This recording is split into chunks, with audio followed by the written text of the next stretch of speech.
Bismillahirrahmanirrahim. Assalamu alaikum. In this video, we will continue book al-qushayriyya in English. Before this, if you still not subscribe, please subscribe and press bell icon. So let's start.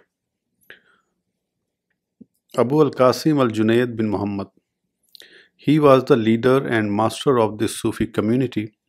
His family originally came from Nihawand, but he was born and raised in Iraq.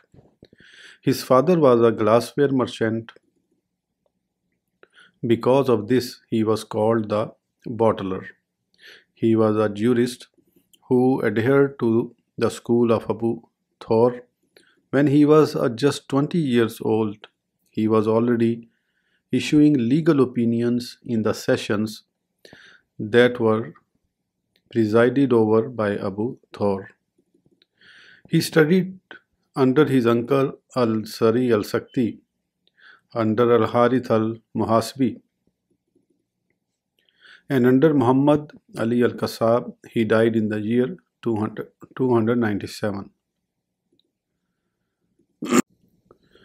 I heard Muhammad bin al-Hussein, may God have mercy on him, say, I heard Muhammad bin al-Hussein al-Baghdadi say, I heard Abu Bakr al-Farhani say, I heard someone asked al-Junayd about the Sufi Gnostic.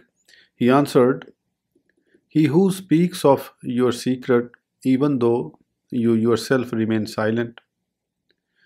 I heard Sheikh Abu Abdul Rahman al-Sulami, may God have mercy on him, say, I heard Muhammad bin Abdullah al-Razi say, I heard Abu Muhammad al-Jurayri say, I heard al-Junayd say, we learned Sufism not through words but through hunger, the renunciation of this word, and through depriving ourselves from the things which we are accustomed to and in which we take delight.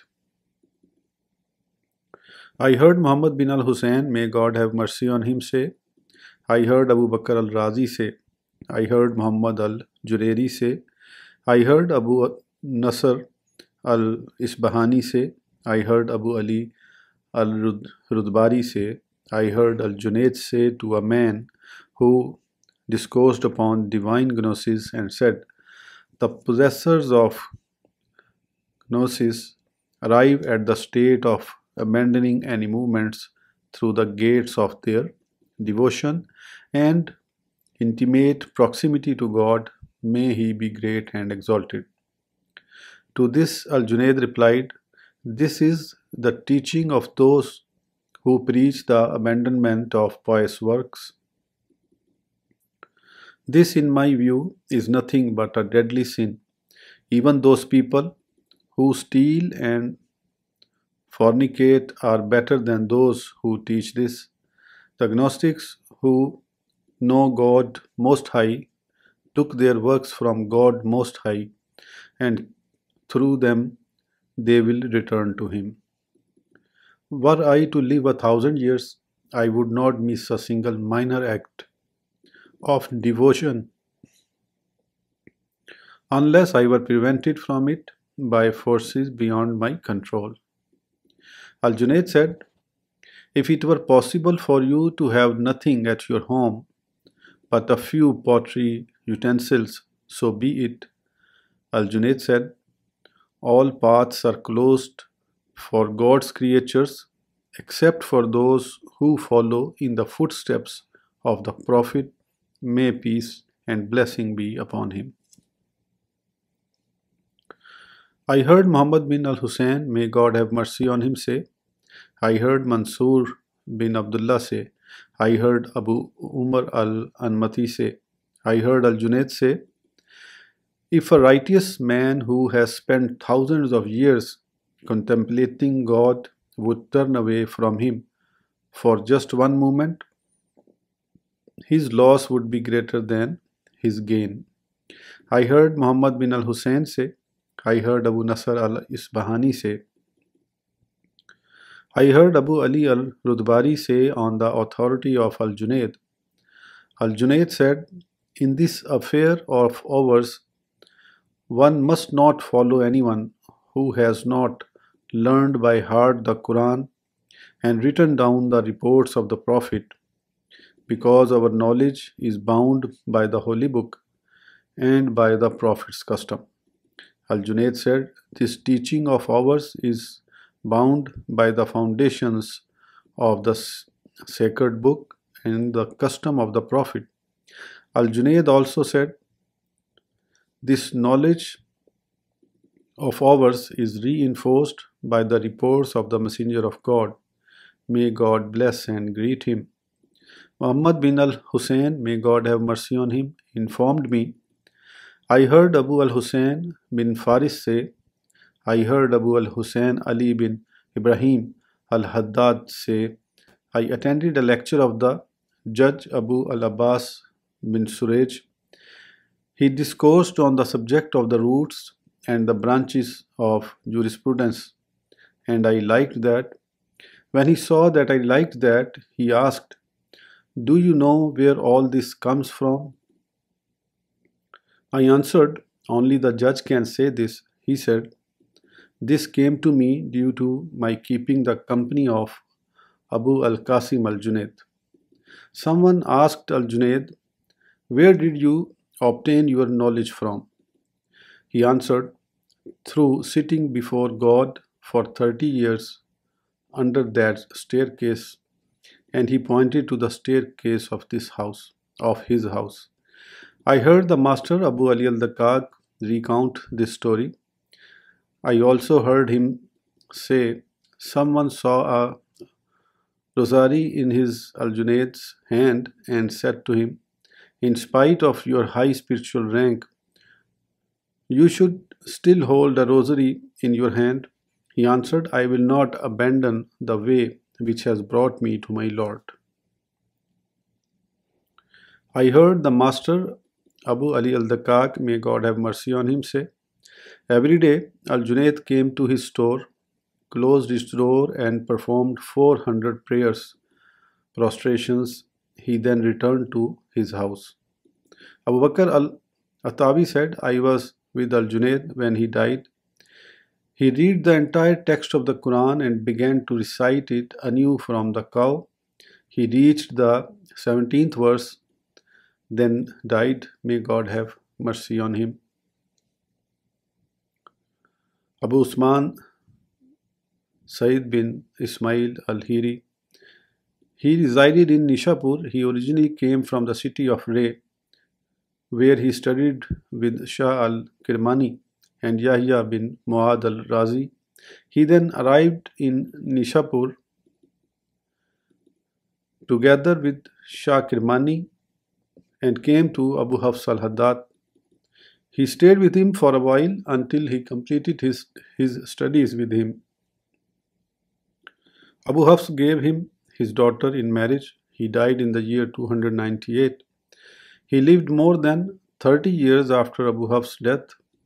I heard Muhammad bin al-Hussein, may God have mercy on him, say, I heard Abu Ammar bin Hamdan say, I heard Abu Usman say, man's faith is not complete until 4 things have become equal for him in his heart: denial, giving, glory, and humiliation. I heard Muhammad bin al-Hussein, may God have mercy on him, say, I heard Abu Abdul Rahman bin Abdullah say, I heard a companion of Abu Usman say, I heard Abu Usman say, as a young man I studied with Abu Hafs for a while. Once he drove me away from his assembly and told me not to sit with him any longer. So I stood up and began to withdraw without turning my back on him, so that my face would be facing his. I proceeded in this manner until I disappeared from his sight. Then I made a vow to dig a hole next to his door and not leave until he ordered me to do so. When he saw that, he brought me close to himself and made me one of his foremost companions. They say that there are only three people in this world to whom there is no equal: Abu Usman al-Nishapur, al-Junayd at Baghdad, and Abu Abdullah al-Jallal in Syria. Abu Usman said, "For 40 years God Most High has not put me in a spiritual state that I would not like, nor did He transfer me to a state that I would resent." I heard Sheikh Abu Abdurrahman al-Sulami, may God have mercy on him, say. I heard Abdullah bin Muhammad al-Sharani say. I heard Abu Usman say that when Abu Usman fell into unconsciousness on his deathbed, his son Abu Bakr tore up the shirt he was wearing. Suddenly, Abu Usman opened his eyes and said, "My son, breaking the Prophet's custom on the outside is a sign of hypocrisy inside." I heard Muhammad bin al-Hussein said. I heard Muhammad bin Ahmad al-Malamati say. I heard Abu al-Hussein al-Waraq say. I heard Abu Usman say, "Companionship with God requires man to be courteous, to be constantly in awe of God, and to exercise self-scrutiny. Companionship with the Messenger of God, may God bless and greet him as his family, requires man to follow the custom of the Prophet and to adhere to the explicit knowledge. Companionship with the friends of God Most High requires man to exercise reverence and to serve them. Companionship with the family requires proper conduct. Companionship with the brothers requires cheerfulness as long as there is no sin in it. Companionship with ignoramuses requires man to pray for them and be kind to them. I heard Abdullah bin Yusuf Isbahani, may God have mercy on him, say. I heard that Abu Ammar bin Nujayd say. I heard Abu Usman say, "Whoever has appointed the Prophet's custom in word and in deed as his commander will speak words of wisdom, and whoever has appointed his passions in word and deed as his commander will speak about reprehensible innovation. For God Most High said, if you obey him, the Prophet, you shall be on the right guidance." Abu al-Hussein Ahmad Muhammad al-Nuri. He was born and raised in Baghdad, but his family originally came from Bakshur. He studied with al-Sari al-Sakti and Ibn Abi al-Hawari and was a contemporary of al-Junayd. May God have mercy on him. He died in the year 295.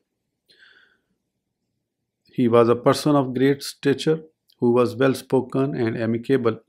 Al-Nuri, may God have mercy on him, said, "Sufism is the abandonment of everything that pleases the soul." He said, "There are two greatest things in this age of ours, a scholar who acts according to his knowledge, and a divine gnostic who speaks according to his true reality." I heard Abu Abdullah al-Sufi, may God have mercy on him, say. I heard Ahmad bin Muhammad al-Bardai say. I heard al-Murtaish say. I heard al-Nuri say, "Whenever you see someone boasting that he has achieved a spiritual state that places him outside the limits of the divine law, do not come near him." I heard Sheikh Abu Abdurrahman al-Sulami, may God have mercy on him, say. I heard Abu al-Abbas al-Baghdadi say. I heard al-Farghani say. I heard al-Junayd say, "Since al-Nuri died, no one has spoken about the true nature of sincerity." Abu Ahmad al-Maghazali said, "I have not seen anyone more devoted to God than al-Nuri." Someone said to him, "Not even al-Junayd?" He answered, "Yes, not even al-Junayd." Al-Nuri said, "Patched frocks of the Sufis used to hide pearls. Today, however, they have become a heap of dung upon corpses. They say that he used to leave his house every day carrying some bread with him. He would give out this bread as alms on the way, then around noon he would enter the mosque. He would then leave the mosque, open his store, and fast. His family thought that he ate at the bazaar, while the people of the bazaar thought that he ate at home.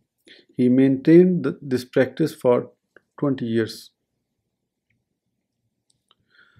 Abu Abdullah Ahmad bin Yahya al-Jala, he came from Baghdad but lived in Ramla and Damascus. He was a great Sufi master of Syria. He studied with Abu Turab al-Naqshbi, Dulnun al-Misri, Abu Ubaid al-Basri, and his father Yahya al-Jala. I heard Muhammad bin al-Hussein, may God have mercy on him, say, I heard Muhammad bin Abdul Aziz al-Tabari say, I heard Abu Umar al-Dimishki say, I heard Ibn al-Jalal say, I told my father and mother, I want to give me to God, may he be great and exalted. They said, yes, we give you to God, may he be great and exalted. I then left them for a while. I returned to them on a rainy night and knocked on the door. My father asked who was there. I answered, I am your son Ahmad. He said, we had a son, but we gave him to God Most High. We are Arabs and therefore do not take our gifts back. He did not open the door. Ibn al-Jalla said, he for whom blame and praise are equal is an ascetic. He who fulfills religious duties in their proper time is a worshipper. He who sees that all actions and works come from God is a true monotheist, for he sees nothing but the One. When Ibn al-Jala died, people looked at him and saw that he was laughing. The physician said, he is alive. He then felt his pulse and said, no, he is dead. He removed the cover from his face and said, I do not know whether he is dead or alive. Under his skin was a vein in the shape of the word God. Ibn al-Jala, may God have mercy on him, said, once I was walking alongside my Sufi master and saw a handsome youth. I asked master, do you think that God will punish such a beautiful form? He answered, so you looked at him, didn't you? You will soon suffer the consequences of it. And indeed, 20 years later, I forgot the Quran. Abu Muhammad Ruwaym bin Ahmad, he was born in Baghdad, a great Sufi master. He died in the year 303. He was a teacher of the Quran and jurist who adhered to the school of Dawood al-Zahiri. Ruwaym said, the wisdom of the wise man consists of dispensing freely pious admonitions to his Sufi brethren, while at the same time imposing them stringently upon himself. His dispensation of the admonitions to other means adherence to religious knowledge, while his stringent imposition of them upon himself is evidence of pious scrupulosity. I heard Sheikh Abu Abdul Rahman al-Sulami, may God have mercy on him, say, I heard Abu al-Wahid bin Bakr say, I heard Abu Abdullah bin Khafif say, I asked Ruwaym to give me a piece of advice. He answered, this affair is achieved only by exerting one's spirit. If you enter it through this, fine. If not, then you should not engage in the follies of the Sufis. Ruwaym said, when you keep company with any group of people, this is better for you than keeping company with the Sufi. This is because all people study the externals of religion, whereas the Sufi community studies the true realities of things. While all people seek to impose upon themselves the outward rulings of the divine law, the Sufi impose upon themselves the true reality of pious scrupulosity and continuous sincerity. Therefore, if anyone deviates from them in something they have achieved, God will remove the light of faith from his heart. Ruwaym said, I was walking in a street of Baghdad during a hot afternoon. I was thirsty. I came to her house and asked for water. A girl with a pitcher opened the door. When she saw me, she said, this is a Sufi who drinks during the day. Since then, I had never broken my fast during the day. Ruwaym said, God has bestowed upon you word and deed. If he takes away from you the word and leaves you with the deed, this is a blessing. If he takes away from you the deed and leaves you with the word, this is an affliction. However, if he takes away both from you, this is terrible punishment. For this video, this is enough. I think we will continue in next video, inshallah. So please don't forget to subscribe. Till then, Allah Hafiz.